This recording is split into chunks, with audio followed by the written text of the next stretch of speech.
Hello, beautiful people. Welcome to another episode of Doctors React. My name is Dr. Abe, and as always, I'm with Dr. Emma. Today we'll be reacting on season 3, episode 13 to 15. And without further much ado, let's see what clips we have. Yeah, at the theater, there's always so many people on one finger. Yeah, there's always that probability that you need to do a suturing. Yeah. Wow. Suturing. I know you're a dermatologist and you do a lot of suturing when you do your excision and your biopsies and stuff like that. I know you love it. I saw you teaching some fellow people using banana peels and stuff like that. Yeah. Can you walk us through what suturing is? Suturing is basically sewing. So you basically, after you create an incision in the skin, you need to close it back up, otherwise it won't heal, otherwise infection can get in, otherwise the bleeding won't stop. So obviously you have to close wounds that you make. So suturing is literally just fancy stitching. Fancy word for stitching. Basically, yeah. You use instead of holding the needle with your hands, you use a needle holder, and you often use forceps. And yeah, I find suturing really therapeutic. I used to sew. Wow, okay. So that's probably why I enjoy suturing. So it's just like you get a lot of satisfaction from bringing together a big wound. Oh wow, okay. that's quite deep. I've never thought of that. Oh, yeah, wow. I love it. I think in any action movie or whatever movie there is, you see the protagonist always suturing their skin after battle and stuff like that, and they'll just pour alcohol on it and stuff like that. Can you explain what they are trying to do or what they should actually do?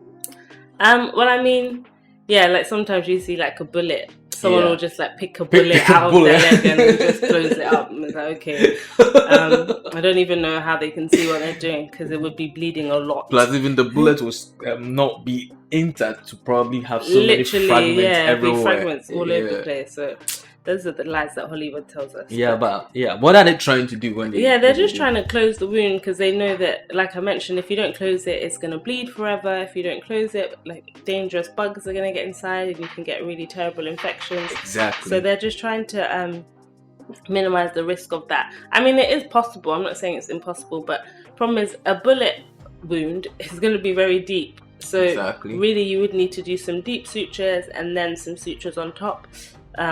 But they're just trying to make do, and it's quite remarkable that they do it without anesthetic as well. Yeah, they always have that thing in their mouth. And then they just like have a shot of whiskey or something. Like, okay.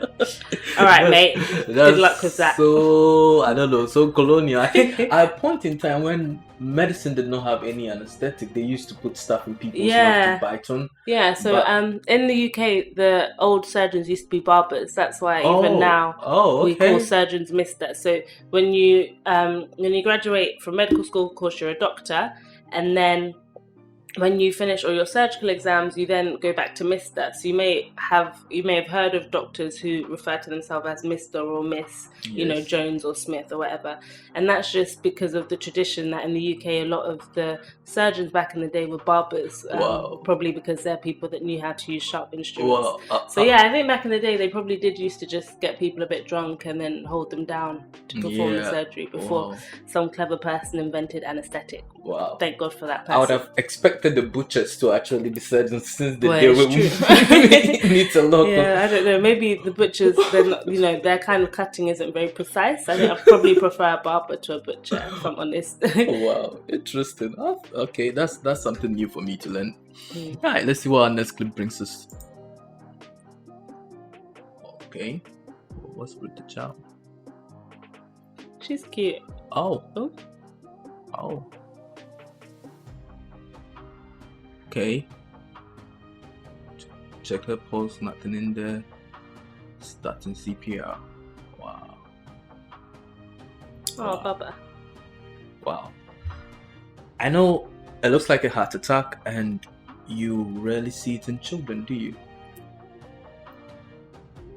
Yeah, you don't see heart attacks in children often. Of course, this is she's in cardiac arrest. So in children, usually cardiac arrest is caused by respiratory problems, more commonly than in adults, which would be caused by heart problems.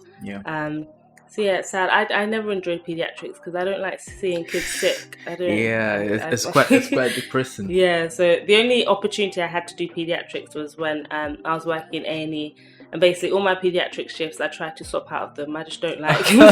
I don't like seeing unwell children. So yeah, I didn't spend much time doing pediatrics when I was. But looking at this, as you just said, normally you'd expect it to be more of a respiratory origin than a cardiac origin. So with the current guidelines, I think would have expected more of the, what do you call it, respiration, whether mouth to mouth or he's using a number bag, which is good, than performing a chest compression as she's doing, right? Yeah, that's true. So according to the guidelines, you're meant to give 5 what we call rescue breaths. Exactly. Which you don't usually do in adults, but in children. Disclaimer, here in the UK, let's be fair. Might be different, yeah. It might be different where America. You are, yeah. So see the bag that he's using to ventilate the child, we would usually start with 5 just breaths before we then go into doing compressions. Okay. And for kids, normally they would probably come up with congenital heart defects that can either be picked whilst they're still, what do you call it, in their mother's womb or early on, because there's numerous cardiac defects seen in children, and those are picked early, those are worked on early, so that doesn't come out as a surprise, basically. But yeah, okay, so without much further, let's see what our next clip brings us. Oh, he's got a tracheostomy. Yeah, did we talk about that one time? I can't remember. Maybe. Well, if not, probably we'll do another episode on that. Wow, he's performing sign language. Cute. Yeah. Wow. Look at that.